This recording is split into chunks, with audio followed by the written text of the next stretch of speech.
In today's class, let's discuss about flexible payment design. ನಿಮಗೆಲ್ಲರಿಗೂ ಗೊತ್ತಿರೋಂಗೆ ಯಾವುದೇ ಥರವಾದ ಡಿಸೈನ್ ಮಾಡಬೇಕು ಅಂದ್ರೂ ನಾವು ಸರ್ಟೈನ್ ಸೆಟ್ ಆಫ್ ಅಸಂಪ್ಷನ್ಸ್ನ ನಾವು ಮಾಡ್ತಾ ಹೋಗ್ತೀವಿ. ಏನಕ್ಕೆ ನಾವು ಅಸಂಪ್ಷನ್ಸ್ಗಳನ್ನ ಮಾಡ್ತಾ ಹೋಗ್ತೀವಿ ಅಂದರೆ ನಮಗೆ ಡಿಸೈನ್ ಪ್ರೊಸೀಜರಲ್ಲಿ ಅಥವಾ ಡಿಸೈನ್ ಮಾಡಬೇಕಾದ್ರೆ ಬರೋಂಥ ಕೆಲವು ಕಾಂಪ್ಲಿಕೇಶನ್ಸ್ನ ನಲ್ಲಿಫೈ ಮಾಡೋಕ್ಕೋಸ್ಕರ ಕೆಲವು ಅಸಂಪ್ಷನ್ಸ್ನ ಮಾಡ್ತಾ ಹೋಗ್ತೀವಿ. ಅಸಂಪ್ಷನ್ ಮಾಡದೇ ಇದ್ದರೆ ಏನಾಗುತ್ತಪ್ಪ ಅಂತಂದರೆ ನಾವು ಕೆಲವು ಡಿಸೈನ್ಗಳನ್ನ ಮಾಡೋಕ್ಕೆ ಆಗೋದಿಲ್ಲ. ಫಾರ್ ಎಕ್ಸಾಂಪಲ್, ಯಾವುದೋ ಒಂದು ಮೆಟೀರಿಯಲ್ನ ಅನಲೈಸ್ ಮಾಡಬೇಕಾದ್ರೆ ಅದು ಹೋಮೋಜೀನಿಯಸ್ ಅಂತ ಕನ್ಸಿಡರ್ ಮಾಡ್ತೀವಿ. ಹೋಮೋಜೀನಿಯಸ್ ಅಂತ ನಾವು ಅದನ್ನು ಕನ್ಸಿಡರ್ ಮಾಡದೆ ಹೋದರೆ, ಅಸ್ಯೂಮ್ ಮಾಡದೆ ಹೋದರೆ, ನಾವು ಮುಂದೆ ಯಾವುದೇ ಡಿಸೈನ್ ಆಗಲಿ ಅಥವಾ ನಾವು ಇನ್ನೂ ಮುಂದುವರಿಯೋಕ್ಕೆ ಆಗೋದಿಲ್ಲ ಆ ಪರ್ಟಿಕ್ಯುಲರ್ ಸೆಗ್ಮೆಂಟಲ್ಲಿ. ಸೊ ನಾವು ಫ್ಲೆಕ್ಸಿಬಲ್ ಪೇಮೆಂಟ್ ಡಿಸೈನಲ್ಲಿ ಏನೇನು ಅಸಂಪ್ಷನ್ನ ಮಾಡ್ತೀವಿ ಅಂತ ನೋಡ್ತಾ ಹೋಗೋಣ. ಫಸ್ಟ್ ಪಾಯಿಂಟ್ ಬಂದು ನಿಮಗೆ ಇಲ್ಲಿ, as we all know, flexible pavement ಅಂತ ಬರ್ತಿದ್ದಂಗೆ ನೀವು ಫಸ್ಟ್ ಮಾಡ್ಯೂಲಲ್ಲಿ ಡಿಸ್ಕಸ್ ಮಾಡಿದ್ದಂಗೆ it will have N number of layers. That means multi layered system ಆಗಿರುತ್ತೆ ಅದು. ಸೊ ಲೋಡಿಂಗ್ ಬಂದಾಗ ಅಥವಾ ಪರ್ಟಿಕ್ಯುಲರ್ ಲೋಡ್ ಅಪ್ಲೈ ಆದಾಗ, for example consider this as a layer.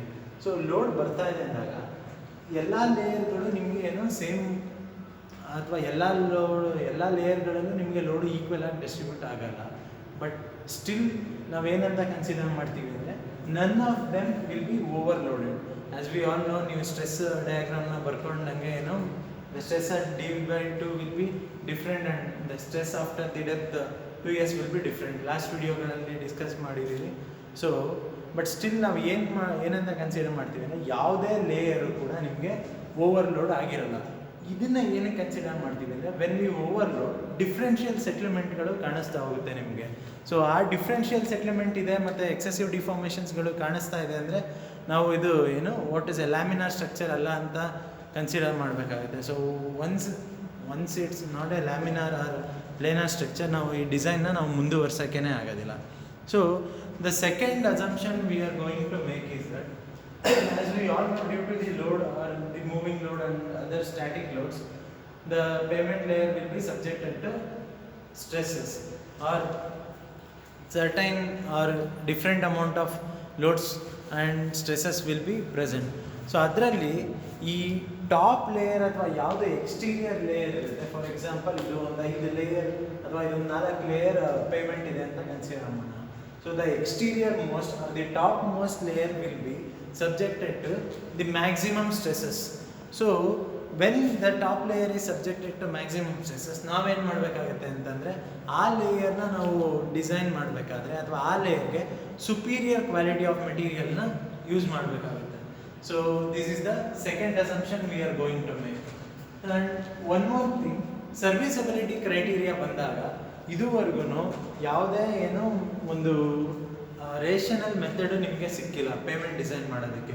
So ನಾವು ಏನೇ ಪೇಮೆಂಟ್ ಡಿಸೈನ್ ಮಾಡಿದ್ರು ಅವೆಲ್ಲ ಸರ್ಟೈನ್ ಎಂಪಿರಿಕಲ್ ಮೆಥಡ್ಸ್ ಆಗಿರುತ್ತೆ ಅಥವಾ semi empirical ಮೆಥಡ್ಗಳಾಗಿರುತ್ತೆ.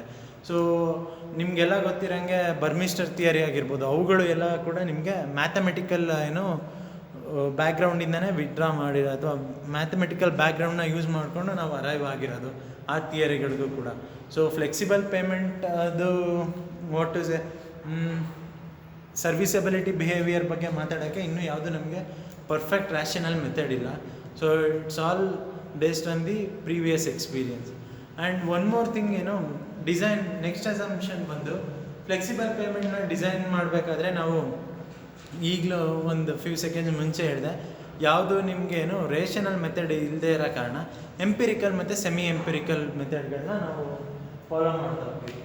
Empirical R semi empirical ಅಂದರೆ ಏನು ಅಂತ ಕೇಳ್ಬೋದು ನೀವು.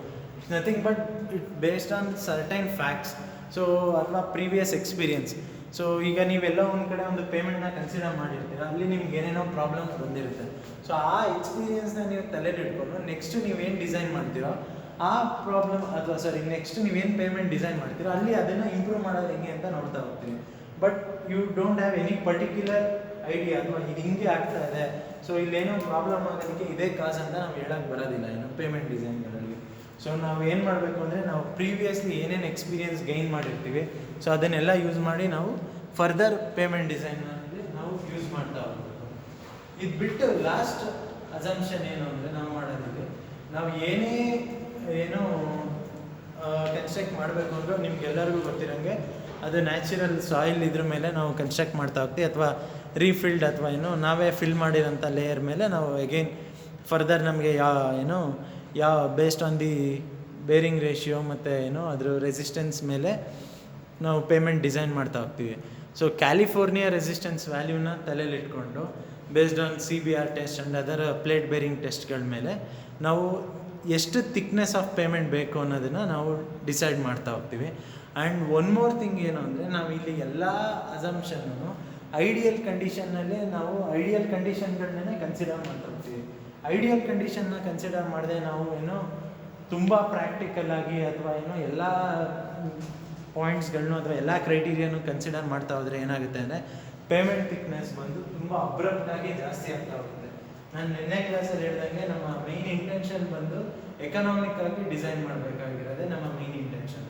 ಸೊ ಇದು ಬಿಟ್ಟು ನೆಕ್ಸ್ಟ್ ಮುಂದುವರಿತೀವಿ ಅಂದರೆ ಆ್ಯಸ್ ವಿ ಆಲ್ ನೋ ಅಸಂಪ್ಷನ್ಸ್ಗಳು ಏನೇನು ಅಂತ ಗೊತ್ತಾಯಿತು. But there are several methods to design a particular flexible pavement. ಅದರಲ್ಲಿ ಫಸ್ಟ್ ಬಂದು empirical method, and other one is semi theoretical method, and the last one is theoretical method. Empirical method ಅಂದರೆ ಏನು ಮಾಡ್ತೀವಿ ಅಂದರೆ based on the facts and some data like soil testing ಆಗಿರ್ಬೋದು, ಮತ್ತು ಇನ್ನು ಬೇರೆ CBR ವ್ಯಾಲ್ಯೂಸ್ಗಳು, ಇವುಗಳನ್ನೆಲ್ಲ ಯೂಸ್ ಮಾಡಿ ನಾವು ಆ ಡೇಟಾಗಳನ್ನ ತಲೆಯಲ್ಲಿ ಇಟ್ಕೊಂಡು ನಾವು ಒಂದು ಡಿಸೈನ್ನ ಮಾಡ್ತಾ ಹೋಗ್ತೀವಿ. ಅದೇ semi theoretical values semi theoretical methods ಅಂದರೆ ಏನಾಗುತ್ತೆ ಅಂದರೆ ಲೈಕ್ ಕೆಲವು ಪಾರ್ಷಿಯಲಿ ನಿಮಗೇನು ಡೇಟಾ ಮುಂಚೆನೇ ಸಿಕ್ಕಿರುತ್ತೆ, ಅಂದರೆ ಯಾವುದೋ ಒಂದು ಟೆಸ್ಟ್ಗಳ ಮುಖಾಂತರ ನಿಮಗೆ ಸೆಟ್ ಆಫ್ ಡೇಟಾ ಇರುತ್ತೆ, ಮತ್ತು ನಿಮ್ಗಳದಷ್ಟು ಒಂದಷ್ಟು ಥಿಯರಿಟಿಕಲ್ ಕಾನ್ಸೆಪ್ಟ್ಗಳಿರುತ್ತೆ, ಅಥವಾ ಒಂದು based on some persons or some great personality ಕೊಟ್ಟಿರೋ ಥಿಯರಿ ಅಥವಾ ಅದು ಅವರು ಸರ್ಟೈನ್ ಜಸ್ಟಿಫಿಕೇಷನ್ ಇದ್ದಾಗ ಸೊ ಅವೆರಡನ್ನೂ ಕಂಬೈನ್ ಮಾಡಿ ನಾವು ಅಥವಾ ಅವರು ಇದನ್ನು ಕಂಬೈನ್ ಮಾಡಿ ನಿಮಗೆ ಒಂದು ಪರ್ಟಿಕ್ಯುಲರ್ ಮೆಥಡ್ನ ಸಜೆಸ್ಟ್ ಮಾಡಿರ್ತಾರೆ. So that you can go for the design confidently. And the last one is theoretical method. Theoretical ಮೆಥಡಲ್ಲಿ ನಿಮಗೆ ಯಾವುದನ್ನು ಪರ್ಟಿಕ್ಯುಲರ್ ರೇಷನಲ್ ಇವುಗಳು ಇರೋದಿಲ್ಲ. ನಿಮಗೆ ಕನ್ಕ್ಲೂಷನ್ಸ್ಗಳಾಗಲಿ ಅಥವಾ ಅದು ಸಪೋರ್ಟಿವ್ ಎವಿಡೆನ್ಸ್ಗಳಾಗಲಿ ಅಥವಾ ಇದು ಹಿಂಗೆ ಇದೆ ಅಂತ ಹೇಳೋಕ್ಕಾಗಲ್ಲ. ಬಟ್ ನಾವೇನು ಮಾಡ್ತಾ ಹೋಗ್ತೀವಿ ಅಂದರೆ ಒಂದು ಮ್ಯಾಥಮೆಟಿಕಲ್ ಫಾರ್ಮುಲೇಷನ್ಸ್ಗಳನ್ನ ಮಾಡಿ ಮತ್ತು ಕೆಲವು ರಿಲೇಷನ್ಸ್ಗಳನ್ನ ಎಸ್ಟಾಬ್ಲಿಷ್ ಮಾಡಿ ಅದ್ರ ಮುಖಾಂತರ ನಾವು ಕ್ಯಾರಿ ಮಾಡ್ತಾ ಹೋಗ್ತೀವಿ. ಫಾರ್ ಎಕ್ಸಾಂಪಲ್ ಬರ್ಮಿಸ್ಟರ್ ಅನಾಲಿಸಿಸ್ ಆಗಿರ್ಬೋದು. ಸೊ ಇವುಗಳಲ್ಲೆಲ್ಲ ನಾವು ಮಾಡಿರೋದೆಲ್ಲ ಕಂಪ್ಲೀಟ್ ಥಿಯರಿಟಿಕಲ್ ಬ್ಯಾಕ್ಗ್ರೌಂಡ್ ಮ್ಯಾಥಮೆಟಿಕಲ್ ಫಾರ್ಮುಲೇಷನ್ಸ್ನ ಯೂಸ್ ಮಾಡಿಕೊಂಡು ನಾವು ಡಿಸೈನ್ ಮಾಡ್ತಾ ಹೋಗ್ತೀವಿ. ಸೊ ನೆಕ್ಸ್ಟ್ ವಿಡಿಯೋದಲ್ಲಿ what are the major kinds of flexible pavement design methods ಅಂತ ನೋಡೋಣ. Thank you.